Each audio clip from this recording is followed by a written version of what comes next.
Magandang araw muli, magandang umaga. Ano bang araw ngayon? Sabado o Linggo? Biyernes lang pala, Biyernes lang ngayon. Kaya sa linggong darating, huwag niyong kalimutan ha. Huwag natin kalimutan, lahat tayo. Magsimba naman tayo. Magsimba tayo. Dahil simba tayo, dahil titingnan natin sa simbahan, at huwag tayo magpapahuli dahil baka maunahan tayo ng mga politiko.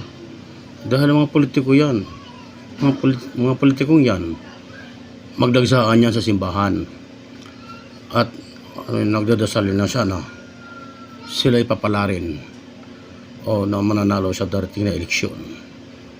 Yan. Makikita mo yan, nagdadasal yan, nagluluhod-luhod dun. Hanggat mari, hanggang sa altar magluluhod pa yan, nagmamakaawa.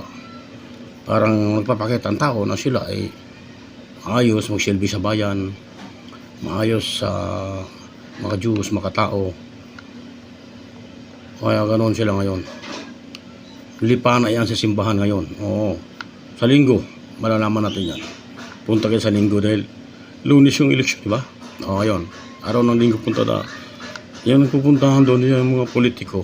Halos papunuin nila yung simbahan at mga kabig nila. Ngayon, sinasabi ko, nagmamakaawa yan, nagdadasal. Samantalang pagkaraniwang araw, sa buong taon, swerte mo lang makikita yan. Doon sa simbahan yung mga yan. Walang busy yan, kabibilang ng pera. Ito ngayon.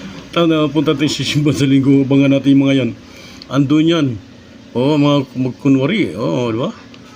Magdadasal, napapakita ang tao para makakuha nila ang boto. Pero pag nakapisto na,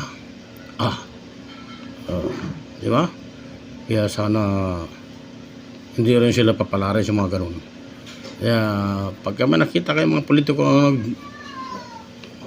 naglulupasay doon sa simbahan, nagmamakaawa, pakita ang tao, huwag na iboto yan. Lalo na yung namimigay ng pera, huwag na iboto yan. Tanggapin yung pera, tanggapin. Huwag iboto yan dahil sigurado nanakawa na naman tayo. Di ba? Yun ang payo ko. Kaya nagkanduyo yung tinan mo yung nungo ko, nagkandayupi na nung kabubuto sa kanila. Walang unlad yung ating bayan. Wala. Hanggang sa kasulukuyan. Kawawa ang kabataan. Di ba? Kaya ayusin natin pagpili ngayong eleksyon.